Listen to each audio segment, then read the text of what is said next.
ये जो आप वीडियो देख रहे हैं असल में सारी कहानी क्या है, इसके बारे में जानने से पहले आपको ये वीडियो देखनी होगी कि ये गोली चलाने वाला कौन है और जो शख्स उस कुर्सी पर बैठा है जिसके साइड पर सिक्योरिटी है वो कौन है। असल में ये वीडियो है पंजाब की और जो ये कुर्सी पर शख्स बैठा हुआ है ये है पंजाब के पूर्व डिप्टी चीफ मिनिस्टर जिनको एक धार्मिक सजा के तौर पर यहाँ पर बिठाया गया है। और अगर सुखबीर सिंह बादल की बात करें तो इन पर जो इल्जाम लगे थे वो ये लगे थे कि जो पंजाब में श्री गुरु ग्रंथ साहिब जी की बेअदबी हुई थी उनमें इनका हाथ था और उसी टाइम वहां पर जो लोग इकट्ठे हुए थे उन पर जो फायरिंग हुई थी उनके पीछे भी इनका हाथ था। और ये गुनाह इन्होंने जब कबूल किए SGPC की तरफ से जो 5 सिंह साहिबान होते हैं उनके द्वारा इनको ये सजा दी गई थी कि इन्होंने गुरुद्वारा में बैठकर अपनी गलती का पश्चाताप करा, जो कि सिख धर्म में धार्मिक सजा के रूप में दी गई सजा थी। और यही कुछ कर रहे थे सुखबीर सिंह बादल जब फायरिंग होती है। अगर बात करें सुखबीर सिंह बादल की तो वो श्रोमणी अकाली दल के मौजूदा प्रेसिडेंट हैं और जिनके पिता का नाम प्रकाश सिंह बादल था जो कि 5 बार पंजाब के चीफ मिनिस्टर रह चुके हैं। उनके गुजरने के बाद ये डोर संभालते हैं सुखबीर सिंह बादल।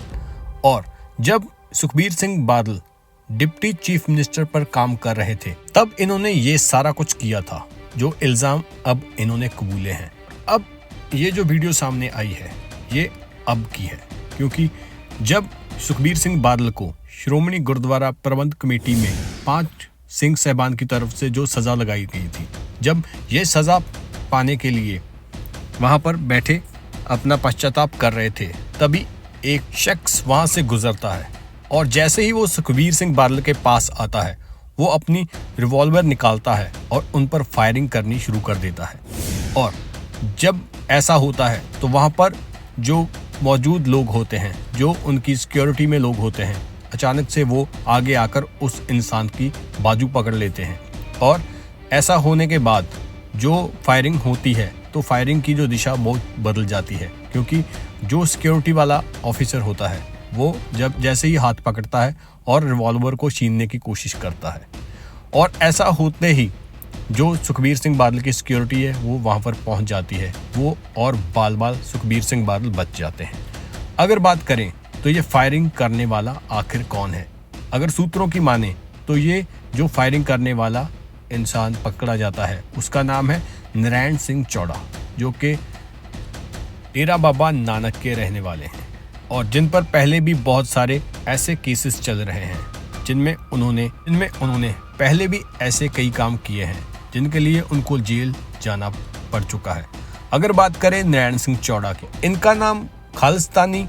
गर्म ख्यालियों में आता है जिनमें इन्होंने काफ़ी कुछ ऐसा किया हुआ है जिस कारण इनको जेल जाना पड़ चुका है। और इस बार भी जब वो गुरुद्वारा साहिब में आते हैं तो वो अपनी रिवॉल्वर के साथ अटैक करने की कोशिश करते हैं। एक खालिस्तानी समर्थक होने के साथ साथ नारायण सिंह चौड़ा सुखबीर सिंह बादल को मारने की कोशिश करते हैं लेकिन सिक्योरिटी स्ट्रांग होने के कारण सुखबीर सिंह बादल बाल बच जाते हैं और चौड़ा का निशाना चूक जाता है। और अगर बात करें ये सारी कहानी स्टार्ट कहाँ से होती है तो इनमें आपको बहुत पीछे जाना होगा जिससे आपको सारी बात क्लियर हो जाएगी कि असल कहानी क्या है,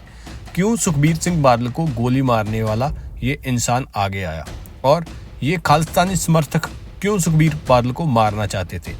जो कहानी सामने आती है सूत्रों की अगर माने तो जब पंजाब में गुरु ग्रंथ साहिब जी की बेअदबी होती है वो कई स्थानों पर ऐसा होता है तो लोग एकत्रित होना शुरू हो जाते हैं और इस बात के खिलाफ काफ़ी रोष प्रदर्शन होते हैं और लोग सड़कों पर उतर आते हैं। और बरगाड़ी कांड जिस पर सुखबीर सिंह बादल में का नाम आया है उस वहाँ पर लोग एकत्रित हुए हैं और गुरु ग्रंथ साहिब की जो बेअदबी हुई थी उनके खिलाफ नारेबाजी करते हैं।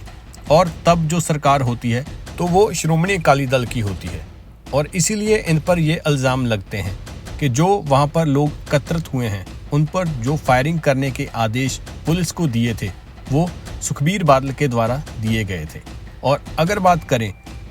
तब प्रकाश सिंह बादल भी जिंदा थे और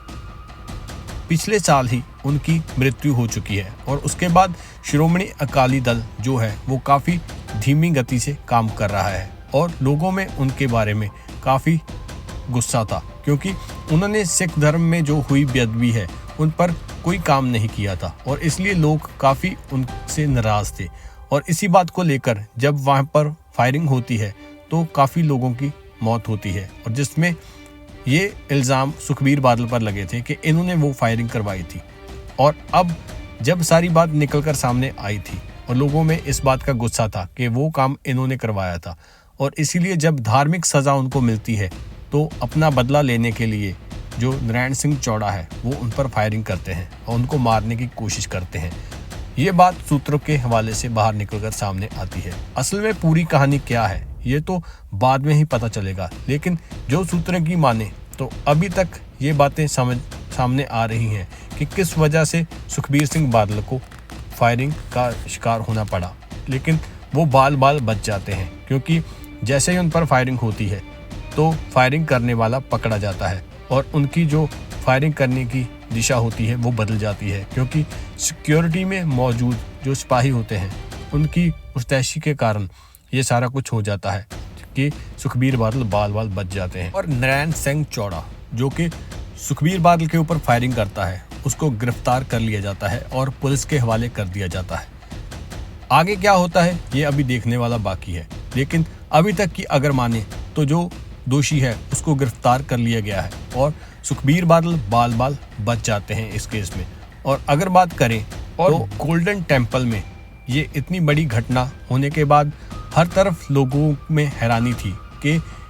हथियार लेकर गोल्डन टेम्पल में कोई कैसे घुस गया। लेकिन अगर बात माने तो गुरुद्वारा होने के कारण वहाँ पर बहुत चेकिंग नहीं की जाती और इसी वजह से जो हमलावर था उनको इस बात का मौका मिल गया कि उसकी चेकिंग नहीं होगी और वो हथियार लेकर गुरुद्वारा साहिब में पहुंच जाता है और अपने मंसूबे को पूरा करने के लिए वो अपनी गन को साथ लेकर वहां पर जाता है और सुखबीर बादल को फायरिंग करके मारने की कोशिश करता है। लेकिन इस केस में अगर बात करें तो सुखबीर बादल बाल बच जाते हैं और दोषी गिरफ्तार हो जाता है। आगे क्या अपडेट आती है जल्दी ही आपके सामने करेंगे। तब तक के लिए इस चैनल को नई बातें देखने के लिए सब्सक्राइब जरूर कर लें।